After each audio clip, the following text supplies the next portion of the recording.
orang kalau naik bis kan kelihatan loh, walaupun malam kan lampu gitu ya. Ini nggak ada lampu. Lihat ke jendela itu, di samping jendela saya tuh nggak ada lampu, nggak ada rumah gitu, nggak ada, hitam. Malah semakin penasaran, pengen tahu. Akhirnya saya nengok ke belakang, saya agak bangun gitu, agak ngelihat ke belakang. Saya liatin penumpangnya satu-satu. Ya ampun, itu ternyata penumpangnya itu matanya keluar darah semua.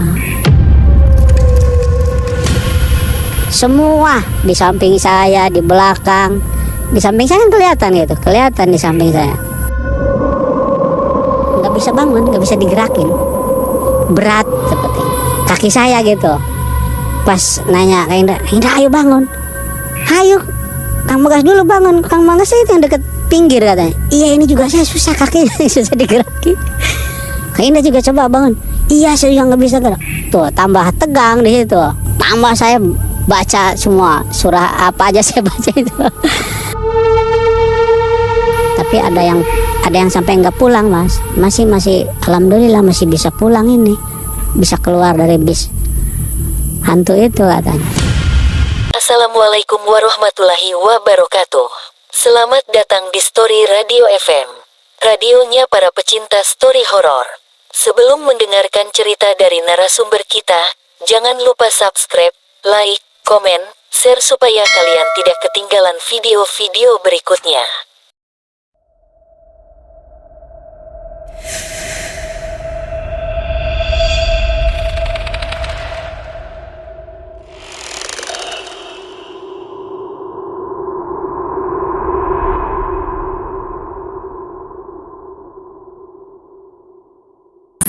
Awal mulanya saya pergi dari Bogor ke teman saya ke daerah Bandung menginap berdua sama teman saya. Dulu teman saya juga satu profesi gitu di bidang marketing gitu dulu. Saya habis main dari Bandung, dari daerah Loi Panjang, saya nginap semalam. Akhirnya saya sama teman saya yang berdua, saya main lagi ke teman saya lagi yang di daerah Cianjur. Nah, di sana saya disuruh nginep lagi sama teman saya itu. Ya terpaksa karena memang udah lama sekian tahun gak ketemu. Akhirnya saya mampir. Dan di daerah Cianjur itu tepatnya mungkin sesudah jembatan Raja Mandala. Setelah. Iya, kalau dari arah Bandung itu setelah melewatin jembatan Raja Mandala gitu. Ya sekitaran 500 meteran lah rumahnya tuh dari jembatan Raja Mandala itu. Dan saya juga waktu itu belum tahu itu tuh jembatan apa gitu. Cuma dikasih tahu sama teman saya. Dari sore saya ngobrol sama teman saya, namanya Saudara Yayat. Kata Yayat itu dia sedikit menceritakan agak mistis juga mungkin ya. Nih yang namanya jembatan Raja Mandala, jembatannya ini katanya. Kata saya, oh berarti ini ya yang cerita zaman dulu pernah terjadi, ada satu bis terjun jatuh ke jurang itu sampai nggak ada yang terselamatkan, sampai bisnya juga nggak diangkat. Iya benar katanya itu. Oh berarti ini. Nah itu saat itu saya baru dikasih tahu. Padahal dengarnya udah lama gitu, sekitar tahun 90-an gitu. Cerita yang bis terjun ke sana itu 93-an. Nah setelah saya sudah ngobrol ke sana kemari sama teman saya, sekitar jam 11:30 saya pamit berdua juga sama teman saya namanya Kang Indra. Saya kan kerja di Bogor. Jadi saya tujuan itu mau pulang ke Bogor berdua sama satu kos karena berdua kosannya. Nah kata teman saya tuh, kata Kangnya itu, bentar aja tunggu, biasanya suka ada bis lewat dari Bandung katanya gitu. Ya udahlah kata saya, soalnya kan jam segini nggak mungkin lah, nggak kayak sekarang kan ada taksi online atau apa, nggak ada, zaman dulu tuh belum ada. Akhirnya saya nurut kata Kang Yat, udah tunggu lagi paling jam 12-an lewat baru katanya ada bis dari Bandung arah ke Cianjur bisa, ke Bogor bisa, ke Bekasi bisa. Akhirnya sesudah lewat jam 12, betul itu ada kelihatan sebuah bis datang gitu. Itu bis itu bagus banget, bersih, terang itu, kelihatan sama saya itu, mungkin kelihatan sama saya. Ya kalau sama teman saya sih ya mungkin sama gitu, cuma nggak ngomong bis itu bagus banget, nggak, cuma dalam hati kok bis itu bersih, bagus gitu. Jadi kayak tertarik, pengen buru-buru naik gitu, pengen cepet-cepet naik. Akhirnya saya naik, pintu memang udah kebuka, walaupun nggak ada kondekturnya gitu, nggak ada keneknya, itu udah kebuka pintu. Akhirnya saya masuk, saya hello sama Kang Yayat, udah kata saya pamit, kata saya, berdua saya sama Kang Indra.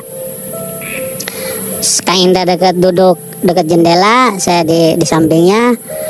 Nah setelah duduk itu karena mungkin lelah ngobrol di rumah Kang Yayat, akhirnya Kang Indra sempat ngantuk, tertidur, tapi saya tidak tidur karena saya dengerin musik di handset, saya dengerin musik gitu. Nah sekitar mungkin perasaan saya ini udah perjalanan sekitar udah hampir 1 jam di dalam bis gitu. Baru saya melihat sekeliling penumpang yang dekat saya gitu. Baru saya pengen melihat gitu. Saya ngeliat ke samping, ya memang sih waktu itu bis itu penuh, nggak ada yang kosong. Satu bangku pun nggak ada yang kosong, penuh semua sama penumpang gitu. Saya ngeliat ke depan, penumpang itu kayak sepertinya ya tenang-tenang aja gitu, kayak orang tertidur tapi diliatin matanya melek gitu, nggak merem matanya tuh.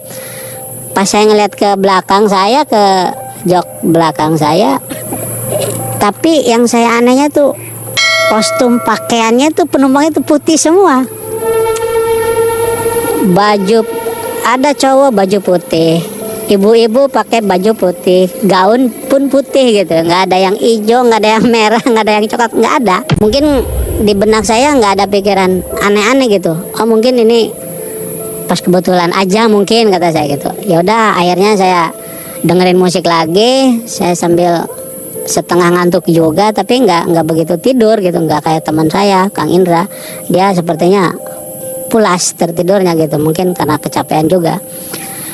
Nah setelah perkiraan saya udah hampir 2 jam, ngelihat di jam tangan saya, kok ini bis itu nggak, biasanya kan kalau dari kaca kan kelihatan bis itu apa daerah mana, apa kelihatan pasar, apa kelihatan rumah makan, apa pas lampu merah gitu kan.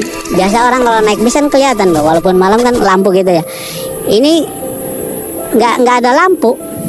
Ngeliat ke jendela itu, di samping jendela saya tuh nggak ada lampu, nggak ada rumah gitu, nggak ada, hitam.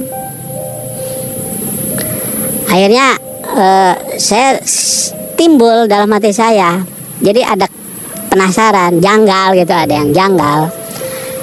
Sampai saya mau ngebangunin teman saya Kang Indra, saya tua-tua, Kang katanya, ini perasaan saya, kita ini di mobil ini sudah hampir 2 jam ya. Biasanya kalau siang gitu, kalau saya naik mobil dari Cianjur ke Bogor itu perkiraan 2 jam itu udah mau nyampe, hampir sudah mau nyampe lah gitu ya. Nah bangunlah itu Kang Indra, saya samain jam saya, takutnya jam saya ngaco nih, nggak benar takutnya disamain sama Pak Indra. Iya benar katanya, udah hampir 2 jam kita duduk di sini, Pak Indra. Terus gimana ya, kok lama ya? Udah Pak Indra, udahlah sabar aja, kata Pak Indra. Sambil merem lagi Pak Indra itu, mungkin agak ngantuk juga, masih ngantuk. Akhirnya saya malah nggak bisa ngantuk, malah nggak ngantuk, malah semakin penasaran, pengen tahu. Akhirnya saya nengok ke belakang, saya agak bangun gitu, agak ngelihat ke belakang, saya liatin penumpangnya satu-satu. Ya ampun, itu ternyata penumpangnya itu matanya keluar darah semua. Semua di samping saya, di belakang. Di samping saya kan kelihatan gitu, kelihatan di samping saya. Tadi belum kelihatan waktu saya yang nengok pertama. Pas saya nengok yang kedua, karena di dalam hati saya semakin penasaran gitu. Saya lihat lebih detail lagi, kok keluar darah gitu. Saya mau teriak, mau takut, mau menjerit, kayak nggak bisa gitu, kayak nggak bisa mulut tuh. Akhirnya saya ngebangunin teman saya, Kang Indra, bangun, kata saya gitu. Coba Kang Indra lihat, coba Kang Indra lihat dulu, itu penumpang di belakang kita, coba lihat. Takutnya saya salah lihat, kata saya gitu. Akhirnya teman saya Kang Indra itu ngelihat, ternyata dia juga istighfar, dia juga sama katanya, memang ngelihat, sama yang dilihat saya sama Kang Indra sama. Kata Indra, astagfirullahaladzim, Kang Bagas katanya, benar nggak sih apa yang saya lihat? Apa coba? Itu kok penumpangnya begitu semua? Begitu tuh gimana? Saya sambil nenangin pikiran saya itu biar agak nggak terlalu tegang gitu. Emang penglihatan Kang Indra seperti apa? Kok penumpangnya pucet, wajahnya, bajunya putih semua, terus keluar darah dari mata, kuping, katanya dari hidung. Oh, berarti benar penglihatan saya sama Indra. Udah, sekarang gini aja, kita baca-baca, kita sebisa-bisa aja lah. Udah mulai panik, tegang, karena penglihatan saya sama Kang Indra sama, cocok gitu. Akhirnya saya merem sambil baca-baca, pokoknya sebisa-bisa aja saya bacain semua. Kang Indra juga sama. Mungkin sekitar 15 menit saya baru membuka mata saya sama Kang Indra. Coba Kang Indra, kita coba untuk bangun yuk, mungkin kita bisa turun lah gitu, atau gimana caranya, soalnya kita percuma mau teriak, mau minta berhenti juga nggak mungkin, kata saya, karena kita pertama duduk tuh nggak ada orang yang bangun, nggak ada orang yang nyuruh duduk seperti bis-bis sekarang itu kan biasanya suka ada kondektur gitu, itu nggak ada. Akhirnya saya bangun sama Kang Indra, tapi di saat saya mau bangun itu kaki saya itu sepertinya nggak bisa bangun, nggak bisa digerakin, berat sepertinya kaki saya gitu. Pas nanya Kang Indra, ayo bangun, ayo Kang Bagas dulu bangun. Kang Bagas itu yang deket pinggir katanya. Iya, ini juga saya susah, kaki susah digerakin. Kang Indra juga coba bangun. Iya, saya juga nggak bisa gerak. Tuh tambah tegang di situ. Tambah saya baca semua surah apa aja saya baca itu. Sekitar 5 menit, akhirnya saya kaki saya udah terasa agak lemas gitu, agak bisa digerakin, cuma kan saya pakai sepatu gitu ya, sepatu saya udah digerakin bisa bergerak. Akhirnya saya bangun pelan-pelan sambil melihat sekeliling. Saya tuh mau teriak, Pak supir berhenti gitu ya, udah mau di pintu keluar tuh di depan tuh, bukan pintu belakang, saya keluarnya tuh di pintu di depan dekat samping Pak supir gitu. Saya mau teriak, Pak berhenti, Pak saya mau berhenti di sini. Boro-boro supir itu menoleh atau menjawab, ya mungkin itu supirnya juga sama. Pas saya deketin, saya lihat sama, wajahnya pun berdarah-berdarah semua. Cuma mereka menoleh gitu, si supir itu menoleh, melihat, menengok ke saya, tapi nggak ada bahasa yang dikeluarkan, nggak ada, cuma menengok aja, melihat saya. Terus dia melihat lagi ke depan lagi, fokus ke bawah mobilnya lagi. Saya teriak, Pak saya minta turun, Pak saya mohon, saya minta turun. Akhirnya nggak didengar sama supir itu. Akhirnya sama Kang Indra, saya, gimana Kang Indra, kita loncat aja? Ya udahlah, kita lawal aja lah, pokoknya kita bareng ya, jangan sampai terpencar loncatnya ya. Saya mau buka pintu, itu pintunya susah dibukanya pun, sampai slotnya udah saya buka, saya tendang begini, saya udah teriak-teriak, saya gedor kayaknya begini. Ya kalau mungkin orang di luar sih, mungkin kalau memang ada orang di samping mungkin terdengar ya, karena itu waktu itu di luar itu ngeblank, hitam Pak, gelap. Akhirnya udahlah, kita gini aja, kita pegangan, kita berdua, kita tendang bareng, kita mundur dulu berdua nih, sambil ngucapin Allahu Akbar, saya tendang kenceng, itu kebuka, pintu kebuka, saya perasaan tuh saya jatuh, sama Kang Indra tuh jatuh, ya emang sakit, ada rasa badan sakit itu, cuma habis jatuhnya itu saya agak jauh, Kang Indra mungkin agak sekitar 5 meteran lah jauh dari saya. Saya juga bangun karena ya nggak ada yang berdarah, cuma badan itu sakit semua, kayak ringsek gitu, sakit semua. Saya paksain bangun, saya samperin Kang Indra. Alhamdulillah Kang Indra kita udah keluar dari mobil itu. Nah saya jalan ke perasaan tuh ada warung gitu. Saya nyamperin di situ. Saya duduk dulu, saya istighfar dulu. Saya masih ingat ini daerah mana ya. Terus ada bapak-bapak yang nyamperin saya, mungkin orang situ, nanya ke saya, Mas mau kemana, dari mana, katanya gitu. Saya habis dari Bandung Pak, turun di sini. Saya nggak ngeliat bis, katanya. Saya kan di pinggir jalan terus, kata si bapak itu tuh. Wah berarti benar itu bis hantu atau bis siluman gitu. Akhirnya saya dikasih minum sama si bapak itu. Yaudah, akhirnya saya dibawa ke rumahnya, disuruh istirahat dulu, ngobrol. Akhirnya saya cerita gini Pak, saya itu dari Cianjur mau pulang ke Bogor, nyetop bis, tapi bis itu saya naiknya tuh sesudah jembatan Raja Mandala Pak, seberangnya jembatan Raja Mandala kesananya. Terus, ya itu Pak, di dalamnya tuh penumpangnya tuh begitu semua. Nah baru si bapak itu cerita, oh iya Mas, memang katanya pernah dulu juga yang terbawa dengan bis hantu itu.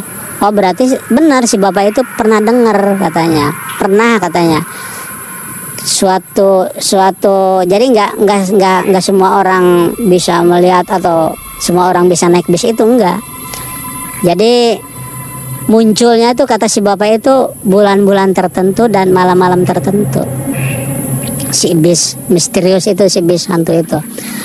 Akhirnya saya sama Mas Indra merasakan badan terasa sakit gitu, tapi nggak keluar darah gitu, nggak ada yang berdarah. Baju celana pun nggak ada yang sobek, nggak ada yang lecet, nggak ada. Cuma badan kayak habis digebugin aja gitu, ringsek gitu, sakit semua. Ya Mas Indra juga sama. Akhirnya saya di situ istirahat di rumah si bapak itu mungkin 1 jam 2 jam di sana. Saya udah kasih minum air hangat. Kata si bapak itu, udahlah begini aja, nanti nunggu azan subuh ya, sesudah subuh aja pulangnya, katanya begitu. Ya udah Pak, saya nurut aja gitu. Nah dari semenjak saya diam di rumah si bapak itu, saya melihat, mungkin Kang Indra itu nggak ngelihat, itu ada seperti kereta jenazah lewat Pak di jalan tuh, terbang ngelewatin saya gitu sama Mas Indra itu. Kalau bahasa Sunda mah katil lah gitu ya, keranda gitu Pak. Nah saya nggak ngomong, nggak teriak sama Mas Indra sama si bapak itu, nggak ngomong wah ada keranda, enggak. Cuma saya ngelihat, saya dalam hati istighfar, astagfirullahaladzim, apalagi itu kata saya gitu ya. Akhirnya udah dengar di musola ada azan subuh, saya sholat subuh dulu sama si bapak itu. Nah setelah sholat subuh saya cerita baru, Pak, apakah benar di jalur jalan ini Bapak pernah dengar atau melihat yang aneh-aneh atau yang tidak masuk di akal gitu, seperti apa gitu Pak? Oh iya Mas, katanya dulu katanya ada orang yang dibawa sama keranda, katanya keranda itu bawa orang, katanya kelihatannya itu bis, katanya kelihatannya sih seperti bis, padahal itu keranda, katanya. Pernah, katanya orang sini juga pernah, katanya ada yang melihat, ada yang pernah dibawa, tapi ada yang ada yang sampai nggak pulang mas, masih alhamdulillah masih bisa pulang ini, bisa keluar dari bis hantu itu katanya. Ya pas sih udah alhamdulillah ini. Aduh, gimana kalau misalkan sampai nggak bisa keluar dari bis itu. Ini si bapak itu udahlah, ya itu mah malam itu mah mungkin malam sialnya Kang Bagas sama Indra. Iya Pak, memang waktu saya mau naik bisnya itu saya nggak baca bismillah, nggak apa, asal naik aja, naik duduk aja, pengen cepet duduk di bis, pengen cepet nyampe, pikir saya gitu Pak. Iya makanya kata si bapak itu kalau mau naik kendaraan apa tuh bismillah dulu katanya, baca. Iya Pak, saya nggak baca bismillah katanya. Waktu saya minta turun itu jatuh itu sekitar udah mau perbatasan Bogor Cianjur Pak. Sudah di perempatan itu saya pas ngelihat udah keluar dari rumah si bapak itu ada pelang Cianjur, pelang Bogor itu udah ada kelihatan, itu udah masuk Bogor. Bis itu memang berjalan perbatasan Bogor itu sekitar 2 jam ya, sekitar 30-50 kilo ya, mungkin sekitar jauhnya segitu. Iya 50 kiloan. Ya akhirnya saya udah ngelihat ada pelang Bogor, tujuan ke Bogor. Saya udah alhamdulillah berarti udah deket nih tujuan saya pulang ke Bogor. Ya udah akhirnya saya pamit sama si bapak itu, saya ngucapin terima kasih Pak. Dan akhirnya saya sama Kang Indra pulang ke Bogor, nunggu mobil angkot. Nah di sana lagi saya takutnya itu ada angkot seperti itu. Jadi saya milih gitu, trauma gitu, takutnya. Kata Kang Indra juga, udah sekarang mah kita lihat aja supirnya bener nggak ini angkot, bener apa angkot misterius. Kata Kang Indranya tuh. Akhirnya saya pilih setiap ada angkot yang lakson saya liatin supirnya gitu. Berdoa sama Kang Indra, nyampe ke rumah, nyampe ke kosan, akhirnya saya tidur, ya istirahat, udahlah ngelupain semua gitu. Dan malamnya itu tuh ke bawah ngimpi Pak, datang di mimpinya tuh ke saya tuh. Jadi si bis itu dulunya ini yang saya lihat di mimpi saya tuh, bis itu tuh penuh dengan penumpang mau arah ke Bandung, karena supirnya mungkin ngantuk apa mungkin gimana gitulah, jadi ngebuang ke kiri, nabrak pembatas jembatan itu, jatuh ke jurang. Itu yang di mimpi saya tuh kelihatannya tuh seperti itu, karena banyak penumpang yang meninggal, terus banyak yang menjerit, yang teriak di dalam bis itu jatuh. Ya memang sih saya lihat waktu sudah kejadiannya itu, saya lihat itu antara jembatan dan air jurang yang di bawahnya tuh sekitar 20 meteran lebih Pak tingginya tuh, karena batu yang segitu gede aja kecil dari atas kelihatannya tuh. Itu gimana bis jatuh jurang ke situ, terjun ke situ, ya pasti nggak ada yang selamat. Nah di mimpi saya itu ya memang sih kelihatan bis itu jatuh, kan itu air, jadi langsung nyemplung ke air. Tapi yang saya lihat penumpangnya itu waktu di mimpi saya itu kebanyakan orang China Pak. Itu rombongan dari, ya mungkin kan di Bogor juga kan masih banyak orang China ya. Ya mungkin itu Cina Bogor mungkin, karena di Sukabumi atau di Cianjur kan jarang Cina, yang banyak kan di Bogor. Jadi yang meninggal di dalam bus itu, yang di dalam kelihatan di mimpi saya itu kebanyakan ibu-ibu Cina, orang-orang Cina meninggalnya tuh. Akhirnya saya terbangun, saya istighfar, berarti bener dong apa yang kejadian sama saya naik mobil bis hantu itu semua bukan kebetulan, bukan apa maksudnya, bukan kepengen saya naik bis itu karena saya tidak tahu ceritanya. Karena saat itu juga saya nginep di daerah situ, karena saya baru tahu bahwa itu tuh yang namanya jembatan Raja Mandala itu jembatan terpanjang di Cianjur. Itu panjangnya pun mungkin sekitar 1 kilo Pak. Dan sesudah kejadian itu saya sekian lama lagi, terus saya bawa mobil ke situ, saya berhenti di jembatan itu. Akhirnya saya ya mengirim doa sama yang penghuni situ, saya kirimin Al-Fatihah, saya minta maksudnya jangan sampai terjadi lagi saya naik bis hantunya gitu maksudnya. Akhirnya saya pergi untuk ke daerah ke Bandung, dan memang sekarang juga itu di jembatan itu, sebelum lewatin jembatan mau dari Bandung mau dari Cianjur, karena banyak bis yang kecelakaan tuh seperti itu Pak. Jadi supir maupun itu yang bawa mobil itu sepertinya ngantuk Pak, seperti ngeblank gitu pikiran itu. Karena teman saya pernah katanya bawa mobil, tiba-tiba mau ngelewatin jembatan Raja Mandala itu, awalnya enggak ngantuk, kok ngedadak ngantuk gitu. Padahal kelihatan jembatan itu, kelihatan ujung jembatan, dia mau lewatin jembatan tuh kelihatan. Begitu sudah ngelewatin pas pembatas jembatan, dia matanya ngantuk. Ini teman saya dulu waktu jadi supir pribadi, katanya hitungan detik dia mau nabrak mobil truk tronton di depannya. Masih untung dia masih langsung sadar, terbangun. Akhirnya dia ngerem mendadak di tengah-tengah jembatan itu. Udah mau nabrak sekitar ya berapa meter di depan itu, mobil tronton itu udah hampir ketabrak. Akhirnya teman saya itu katanya sampai berhenti di pinggir jembatan itu, ada warung kopi, sampai ngopi dulu, istirahat di situ dulu, karena masih trauma, takut. Ya memang dia sih katanya udah tahu banyak yang kejadian kecelakaan di jembatan Raja Mandala itu. Pas teman saya lagi istirahat, lagi minum kopi, yang supir itu Pak, tidak lama kemudian di belakang itu motor Pak, ibu-ibu bawa anak kecil. Sampai dia ngerem jatuh,